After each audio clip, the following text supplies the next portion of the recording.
feeling? We'll be friends one day, I know. Yeah. Well, we had a bit of a controversy. What did we expect? But after all, who allowed both you, Ellie, and Ira to be in the same panel? What did we? Can I speak to that guy? But in any case, and just as a reminder for Igor's questions, we are managing a few of the countries and operators RCS roundtable for them, about 6 of them. However, what we don't talk about, clearly for antitrust, is pricing. But everything else can be done, and can be done within the love and respect of regulators as it does. Regulation is good, we've heard it. Self-regulation is much better. And so please, just like we inform and tell all of our members, there are multiple things happening right now. As we heard, the Spanish government has got a request for your feedback, and that's going to due by the 8th of March, so just in a week. We're working on that. If you have any questions, Yolanda is working on a response. Please let us know. I think we just gave away the chairs, because I think our legal told us that we probably have a lot of sues coming after that little chat. But just to add a bit more of controversy, so we're going to be selling the table next. I think we just got one more interesting title coming up. I'm going to be welcoming an esteemed analyst that decided to talk about, has WhatsApp got its pricing wrong? Just something for us to play with. I hope that Push and Meta is still here to participate in the chat. But in any case, please come and help me to welcome the controversial Nick Lane.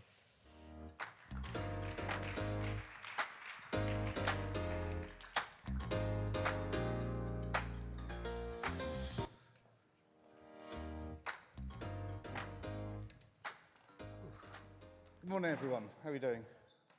These lights are very, very bright, just so I can just make out a few faces.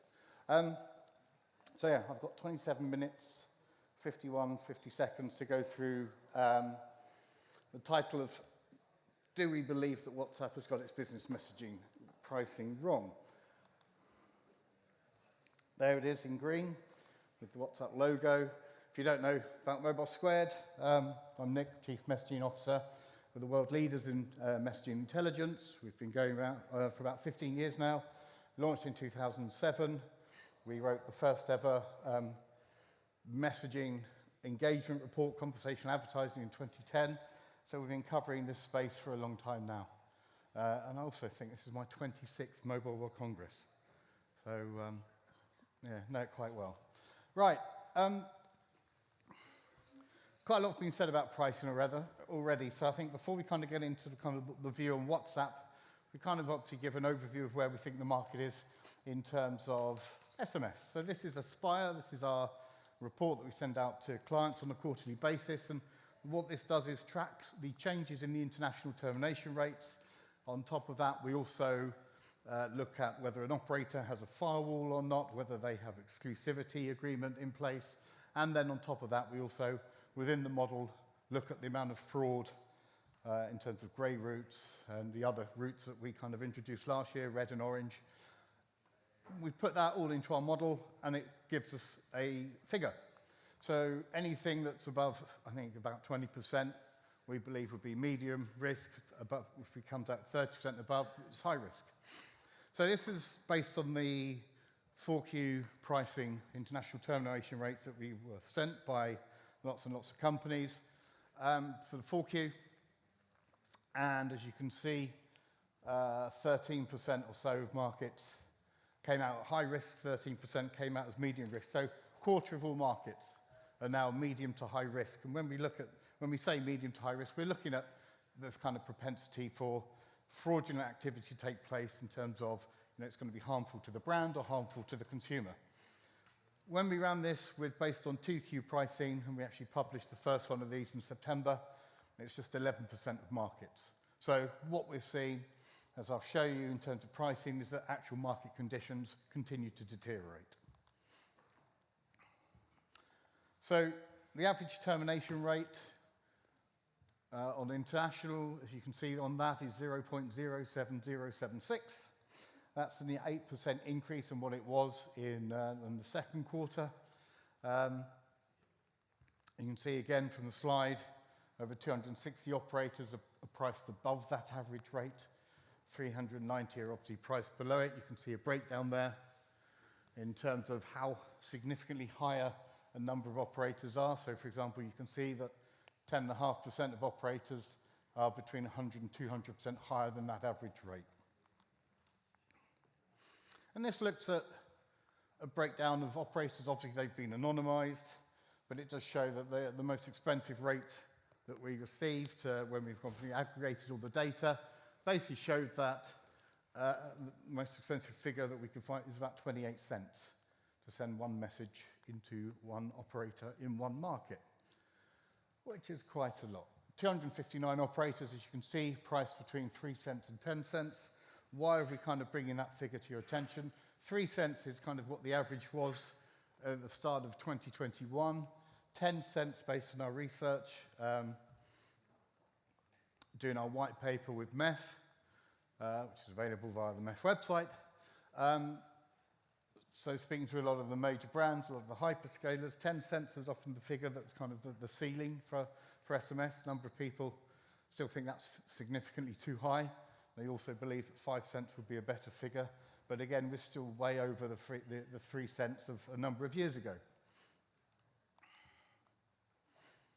This shows how and why the market continues to deteriorate. So this shows the operators that have increased their price between 2Q and 4Q last year.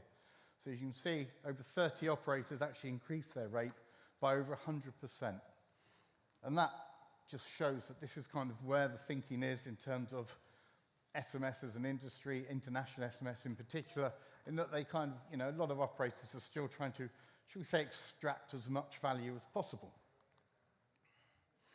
And this is the average by market. So you can see, well, you can't see unless your eyes are very good. Oh, it's not too bad. So Azerbaijan is the most expensive market at about 24 cents. Then you've got Tajikistan, Russia, Madagascar, Indonesia, Libya, so on and so forth. But you can see that even across all of these figures here, there's a number of markets. These are 50 markets. And these rates are still significantly higher than the average rate of 0.071. So, but I think what's most intriguing is, you can't really see on the laser, but this top right chart here, because this basically shows the movement of operators and markets between 2Q and 4Q. And what's really interesting is, again, between this figure, this almost kind of target rate between 3 cents and 10 cents, there's actually a reduction in the number of markets that offer that rate. So you kind of think, well, where have they gone? But you can see that, okay, you've got a 31% increase in the number of operators markets that have moved to the lower rate. But in actual fact, the majority of operators have opted to go up. So you can see that there's a shift, 84% shift up in terms of the operators that are now charging between 10 and 20 cents. So again, that kind of, I think, is also kind of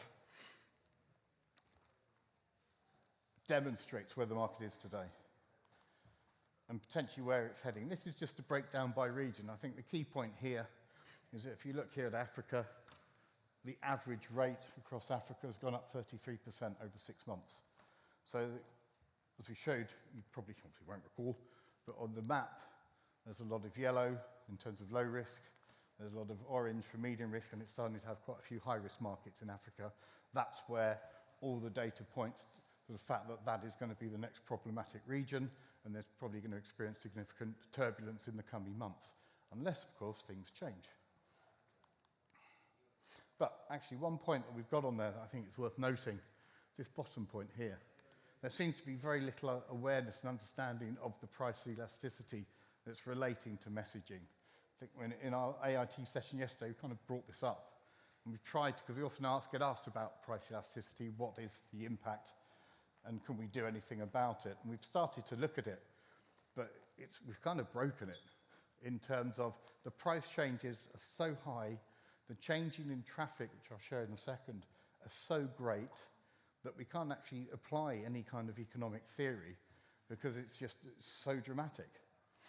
So I think the key thing here that we need to think about is how do we justify these price increases? And I don't think we can, and that's part of the problem.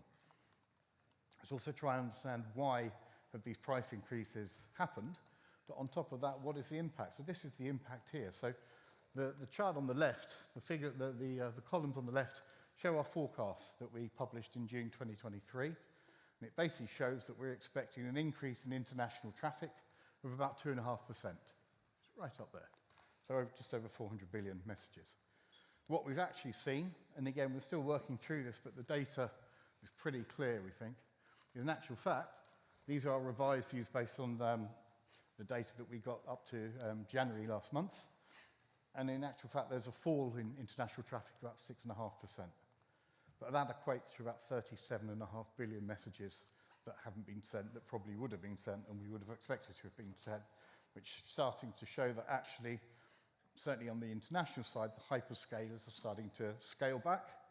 And certainly a lot of markets where the international rate is significantly higher than the 10 cents. In some markets, they've even stopped sending traffic altogether.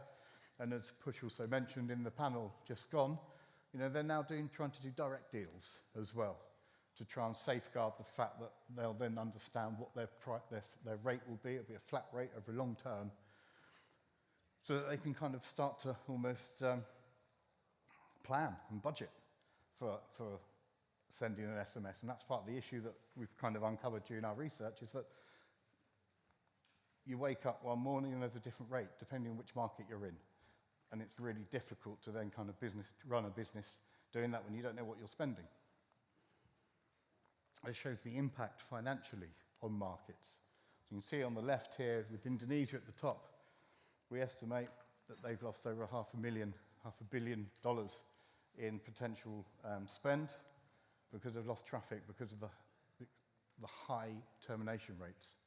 So in actual fact, the top markets that we've got here account for a lot of revenue that's been lost, a lot of revenue. In fact, just between Russia and Indonesia, that's $1 billion gone. And then on top of that, we estimate, and again, what we've done here is just applied the average termination rate to the lost traffic, which means that potentially there's a lost revenue of about 3.15 billion last year, based on, again, what our market expectations were. So we're expecting the market to be worth about 36 billion. It's going to be, we reckon, I think when we run all the numbers, it will be less than 33 billion. And again, so that's kind of, so if you're thinking you're going to make more money by increasing the price, actually it's having the negative effect. And what's really interesting is actually when you start to look at the markets where you've got the high international rates, the really high rates, they actually only account for a tiny proportion of traffic. So this actually shows the top 30 markets. In actual fact, the high-risk markets, the medium-risk markets only account for a small percentage of all this traffic. But what's really interesting is that the impact that they're having is global, and it's affecting all other markets. So this is something that Ellie mentioned, something that we did for XConnect, which was published last month, looking at the impact of trust.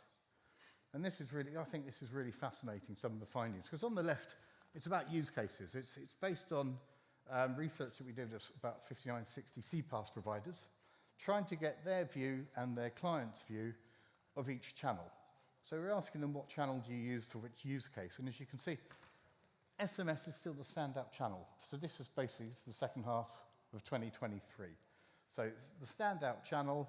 You can see also that email was, in theory, performing fairly well for the CPaaS providers. And what's interesting is kind of WhatsApp is clearly expected to outperform RCS, as you probably expect, because it's a number of years in advance commercially than RCS. But again, you can see how people view RCS here very much as kind of marketing channel. And in which case, its figures from a marketing perspective are up there with SMS. If we go on to this side here, this is just an amalgamation of a number of questions. And in these questions, what we've done is ask what's your most used channel, what's your most effective channel, and what's your most trusted channel. And again, there's a clear winner. Now, despite what's happening in the international space, despite everything around pricing, people still have love for SMS in 2023. It's clear favourite compared to WhatsApp, RCS, voice and email. And we've selected these 5 channels because these are based on research that we did the previous year. the most popular CPaaS channels. But again, clearly, the standout channel is still SMS. So there's still hope for SMS. There's a lot of hope for SMS in actual fact. And then, what do we expect over the coming years is one of the other questions that we asked. So one is starting to see a shift towards the next generation of messaging. Within the 5 channels, obviously that's RCS, that's WhatsApp. But it's this here, the shift in trust in channel. From 2023 to 2025, what you can see here is that all the traditional channels, including SMS, is dropping. The trust in SMS is starting to drop between now and it's going to continue to drop to 2025. And at that point, you're going to start to see a lot more trust being placed in RCS, and most significantly is WhatsApp. There you go. So there's big increases there in terms of the trust levels for these channels. So that opens the door very nicely for WhatsApp and what's happening with WhatsApp. So these are our forecasts for WhatsApp in terms of traffic growth. We're starting to see some fairly strong growth already between 2022 and 2023. So at this level for 2023, we reckon in terms of billable WhatsApp messages, so sent via the API, or the platform as it's now called, there's about 150 billion or so sent in 2023. And again, if you then compare that to SMS, it's tiny, but it's growing. As you can see, we expect some really strong growth over our forecast period up to 2027, and beyond, we obviously expect it to accelerate even further. What's quite interesting is when you look at the number of businesses using. So right now, it's less than 1% of all total businesses, so medium and large, from the platform that are using it.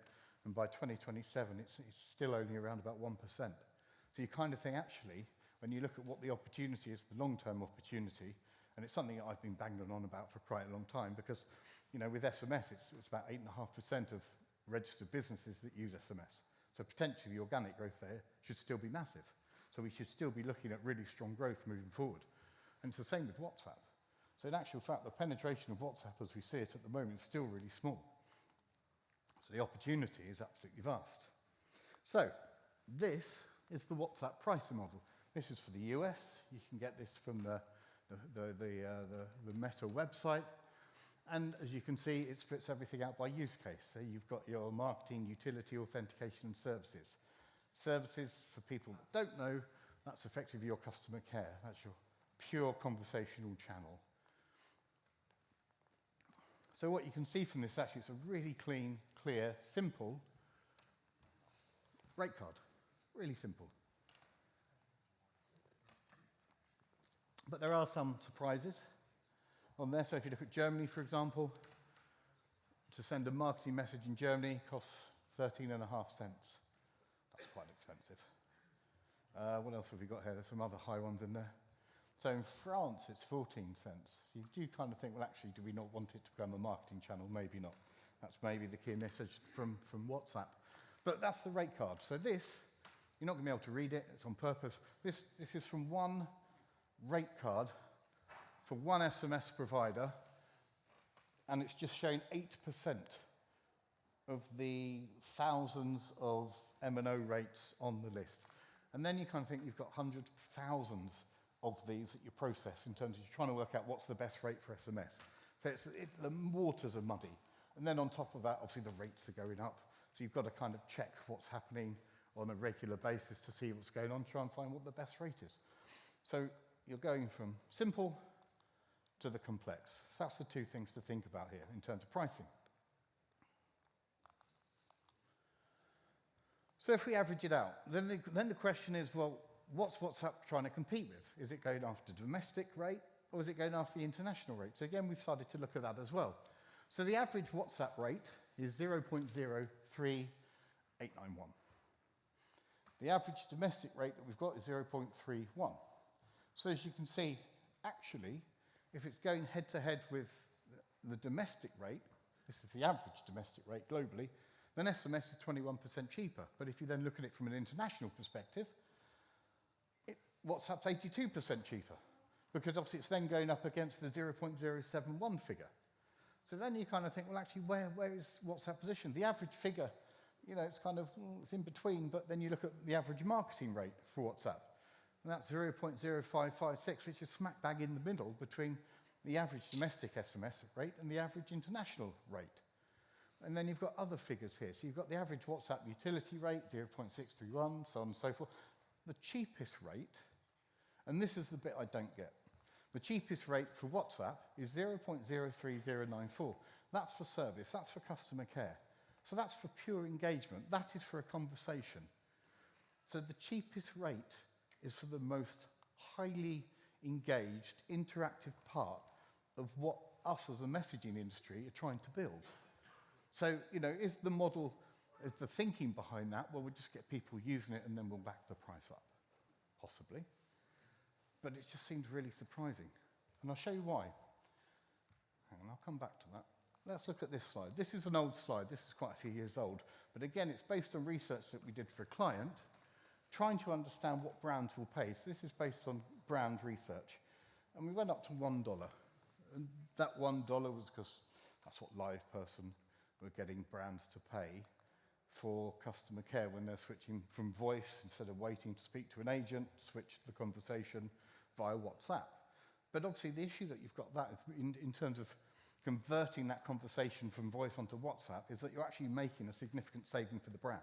So if the average cost to speak to an agent is $5, $6, all of a sudden you're now paying $1 just to do that over WhatsApp with either a bot or an agent, depending on the kind of the depth of the query. So you've got a saving. But then you kind of think, actually, what's happening with international pricing right now is we've got these increases. So how do you justify that increase? Because if, in effect, what you're offering is the same service, but in some markets you're paying 10x for the same thing that a brand would have paid 2-3 years ago. So you just kind of think, what's the justification for that other than potentially greed? But this basically shows that, brands are used to paying different rates on different channels, depending in digital marketing, for example, in advertising, depending on how much data they use. So it's not unbeknownst to them to do so, but I think the issue here is that you've also got to understand who you're selling to. So small and micro companies, they're not going to pay much. They don't have that much money. Medium will pay higher, and large will obviously pay significantly more, depending on what the value is and what that cost exchange is. So anything around customer care, because of the level of engagement, what you're doing, they will pay a premium for that of up to $1. But again, it's kind of, that's because cost is coming down, whereas we're, as an industry, we're just trying to push cost up without any justification. So again, just looking at kind of the traffic, this is a breakdown of our traffic for WhatsApp over our forecast period, 2023 to 2027 on the left, and the spend, a breakdown of the spend. And I think here's the key point. 70% of traffic for WhatsApp in 2023 was services-based. So it's conversation, it's inbound, it's customer care. However, it only accounted for 27% of their total revenue for 2023. So they're massively undercharging for what is a really, this highly interactive, really kind of sought-after, lucrative model that messaging we're trying to kind of get towards, from our panel discussion with RCS and RBM earlier. It's the same kind of principle. This is what brands are willing to pay for, and yet at the moment what we're doing, what we're trying to do via WhatsApp is set a precedent that says, actually, no, you don't really have to pay for it. You just pay for one message, it's the cheapest message you'll get, and that window will remain open for 24 hours. That's crazy. This is the premium service. This is as good as it gets. Hang on, questions at the end. So again, what we're going to see, we're going to see more use cases develop. So we expect to see authentication, and obviously authentications, a lot of that is being driven by the fact that a lot of traffic from SMS is being driven over to WhatsApp because of the high international rates. So authentication is probably higher in 2027 than we'd expect it to be. But again, in terms of spend, it's a similar kind of thing, in terms of the value between services and the revenue generated from it. So this shows we compared the rate in each market for the 200 markets that we track. So where you see blue, it means that SMS is cheaper. Where you see green, WhatsApp is cheaper. So this is looking at the WhatsApp average rate against the domestic rate. So you can see from here that in actual fact, WhatsApp's cheaper in 67 markets, SMS is cheaper in 133 markets. So if we now look at the international rate, it flips. Because obviously WhatsApp is cheaper, well not obviously, it is. WhatsApp's cheaper in 126 markets, SMS is cheaper in 76 markets. Oh, bad maths, it's 74 markets. A bit of a typo there, so forgive me. And then, if we're looking at kind of the security, the authentication side of things, what is cheaper? So again, we've looked at WhatsApp security rate, the 3.274, against the domestic rate. And again, domestic wins. It's cheaper to do so in 116 markets. Obviously, we're going to see the same trend here with international, and that it's cheaper to send WhatsApp for security in 136 markets. So again, it's where we're going. Where's WhatsApp going? What's it targeting? Is it domestic or it's international? If it's international, we've got a problem from the SMS industry. M&Os have a problem. But if it's domestic, in actual fact, I think personally, what we're seeing here is that WhatsApp pricing is letting the SMS industry and operators off the hook. They could be significantly more aggressive with their pricing and really upset the market. I don't think they have with their pricing and their rate card. I actually think they're giving everyone an opportunity. This shows, I don't know if you'll be able to see it, but this looks at the markets. This shows a number of markets where both the domestic and international rates are cheaper than the average WhatsApp rate. So in that case, that's 69 markets globally. So you have 21 markets in Europe. You can see there, you've got 13 in East Europe. There's 11 markets in Asia, and so on and so forth. Only 3 in Africa. And again, it comes back to kind of the point I was making about Africa's potentially going to become a very turbulent region. And again, the door is wide open for WhatsApp in Africa. That's pretty clear, certainly from the pricing as well. We've done the same thing here in terms of whether it's cheaper, both domestic and internationally, in terms of authentication. They're the 60 markets where it favors SMS. Again, you've got, so West Europe drops down to 17, East Europe stays the same, so on and so forth, and it's only 2 in Africa.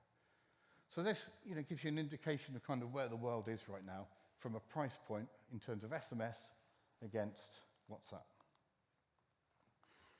And this kind of just shows you kind of the impact and kind of the traffic migration away from SMS and where it's going. But I think the key point, and again, coming back to the first panel, is what does this mean? Is that the pricing for WhatsApp is not only letting us SMS off the hook and mobile operators off the hook, it's keeping the door wide open for RCS.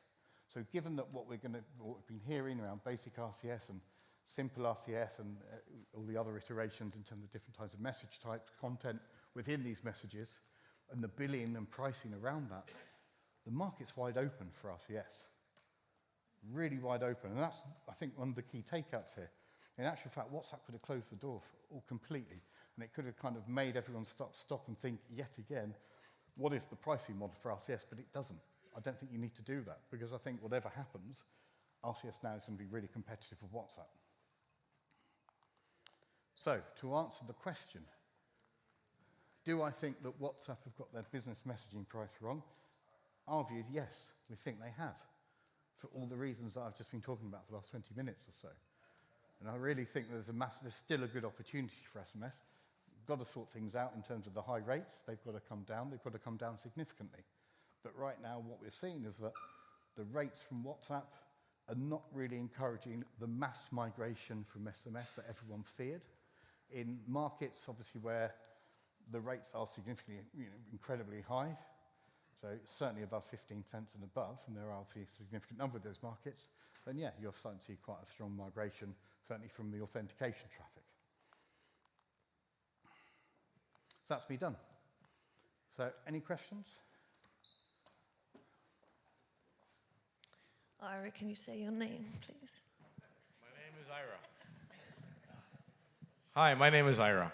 Hi, Nick. Hello, Ira. Interesting question. Don't you think that one of the reasons why WhatsApp maintains its current pricing levels is they're afraid of being blocked by the operators if they lower their prices?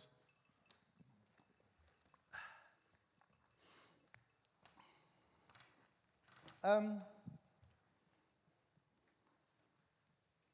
I don't know. No, I don't think so. I think they have an opportunity. Why would they care?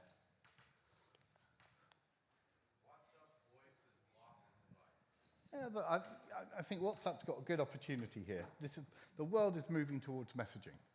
You've got 4.5 billion rich messaging users, probably more than that now. So in terms of scale, that figure's there. So in terms of brand spend, you will start to see that move over. It will start to follow those figures. It's taken probably longer for that brand spend to follow these numbers than it has in other kind of channels over the last few decades. But you're starting to see that now. So WhatsApp's in a really strong position. And as we said, SMS is massively underutilized among brands, hugely underutilized. So, if we've only got 8% of businesses or 8.5% of businesses using it, that figure should be higher, significantly higher, which means that the revenues from SMS should be massively higher. So in actual fact, somewhere along the way, either SMS hasn't achieved or is underachieving, or it's never going to become massive, in which case, and that's clearly opening the door for WhatsApp. But no, I think they have an opportunity. Look at Viber. Viber undercuts SMS. And they openly say we undercut SMS. So there's an opportunity for WhatsApp. They could have massively undercut SMS and really gone after that and really gone after the operators. So no, I don't think they'd be concerned, in all honesty. Does that answer your question? Well,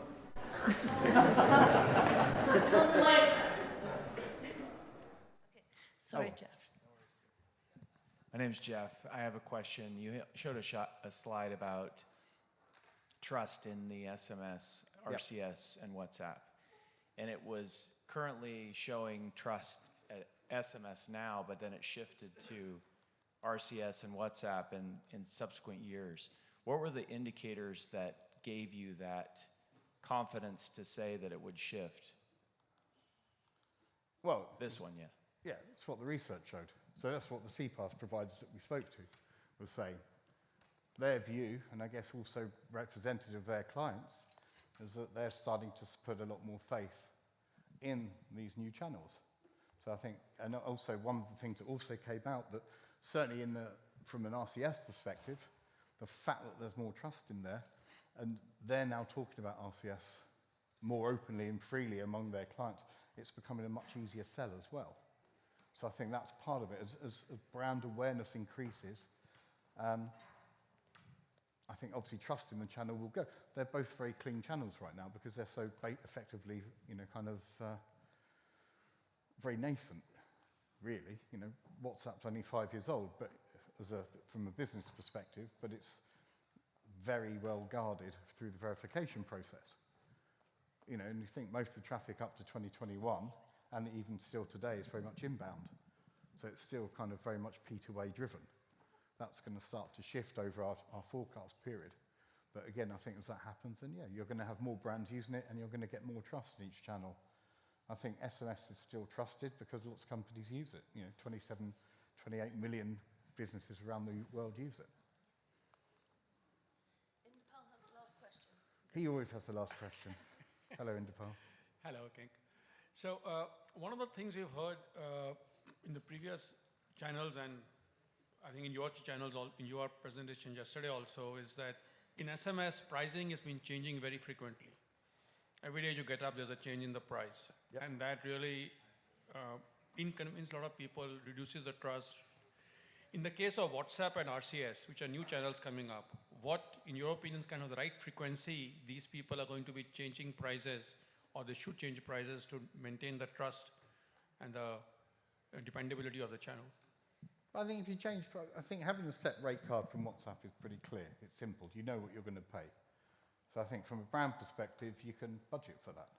I think with international SMS in particular, you can't budget for it because you don't know what you're going to be paying from one month to the next, depending on the market, so on and so forth. So I think as long as it's clean and simple, I think brands will get it. But WhatsApp also changes prices, right? So it's a question of what's the right frequency to change prices? And every time they change prices, there's a confusion in the market, dissatisfaction in the market. I don't know, in all honesty. I'll have to think about it. I'll come back to you, in all honesty. But no, I'll mull. Give me a few minutes and I'll come and talk to you. You got me on that one. Right, anyway, thanks everyone. Really appreciate your time. Thank you very much.